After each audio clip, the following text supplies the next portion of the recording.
Alright, what's going on, guys? So I kind of just wanted to hop in front of the camera and just chat a little bit about gaming, where gaming's at right now in history.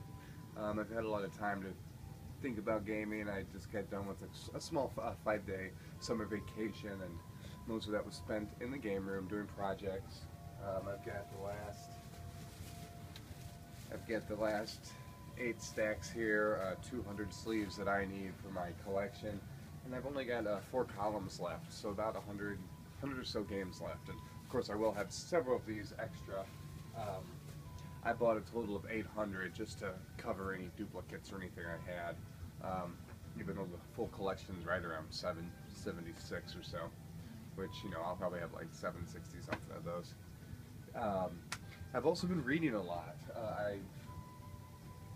I mentioned this in one of my previous videos, but I read this Super Mario book. Really easy read. It's not too in depth. There's nothing like I was saying. When I say easy read, you know, not a lot of thinking involved. It's pretty straightforward, to the point, and you'll learn a lot about Nintendo from this book. It's definitely a good book to pick up. I don't know about paying the full, you know, $16 for it at the bookstore. You may be able to find this for 10 or 12 online, or it may be, I don't know how much it is online. It may be the same price, but definitely worth a read, and just looks good in anybody's collection. If you have a retro collection in this day and age, you know, being such a collector's item, and you know, held in such a nostalgic esteem, that I think books accompany the collection very well. And having one that explains, you know, about the triumph of Nintendo straight from the source, this is a good one to start with. Now, that being said, it's about a little over 300 pages. Now this book, and that was Jeff Ryan's book. Now this book by Blake J. Harris, Console Wars. I do have the cover here. This one's about 550 pages or so, and it's very in-depth. It reads more like a narrative, and this even goes in a more brief manner. This book almost goes into more detail about Nintendo's personnel and their involvement than the Super Mario actually does in just one chapter. But it's all to, you know, inform the reader of knowledge, just to kind of give them a little background. So this book, although it reads like a narrative, it jumps into bits of information and little bouts of you know, information that it kind of gives the reader.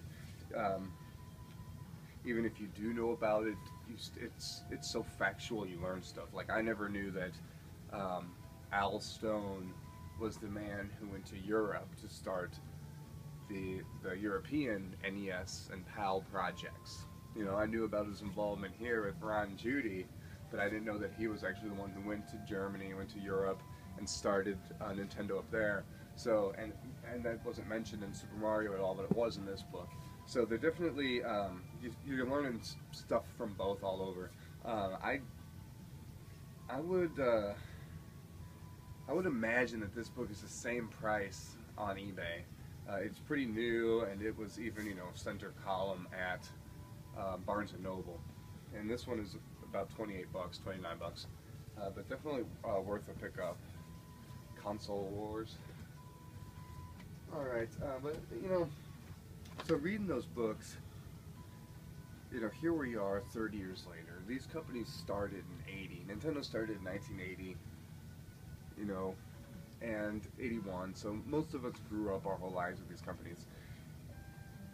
We've seen video games to this day and age turn into competitive sports, X games, including FPS shooters in their events.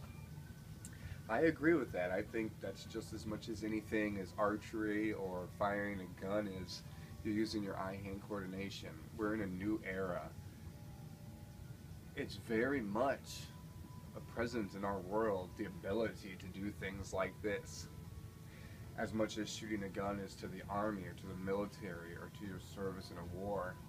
Being able to play video games and to interact with your eye-hand coordination should be measured at a professional level. It should be measured, in the viewpoint of a sport, because essentially there are people who are better at it than others. So when it gets down to the point where, you know what, we're going to start competing with this, then, it needs to be official. So, I think, at MOBAs are starting to give away scholarships for colleges. You can get scholarships just for, being really good at League of Legends or Dota 2 or whatever. I have personally never even played a single one of those games. I plan to soon, just to dip my toes in the water a bit. But other than that, I don't never see myself sinking the time into something like that. To me, video games, was about the mystery of games. I'm ready for anything in the industry. I'm game for anything in the industry. It's all interesting to me. I'll be part of anything. But I really like being part of the nostalgia. What I was getting at was, to me, and I'm sure to some of you, I don't know if you realize this or not, but we wanted to play all these games when they came out. At least I did. I didn't really want to play a sports game over anything else, but essentially I was playing Nintendo. And that's why, sports games to me are just as enjoyable to pop in and put on, computer versus computer and have it on in the background. I actually really like a lot of the baseball games that are out there just for that fact. And, to be able to do something like that, to me, it's enjoyable. I want to play all these games. Nowadays, there's so much stuff out there I have no interest in that I don't want to play. I find myself forcing myself to play games. Shovel Knight. I really enjoy this game a lot. And part of it's my ADD and not able to sit down and focus, but I can only play in short bouts.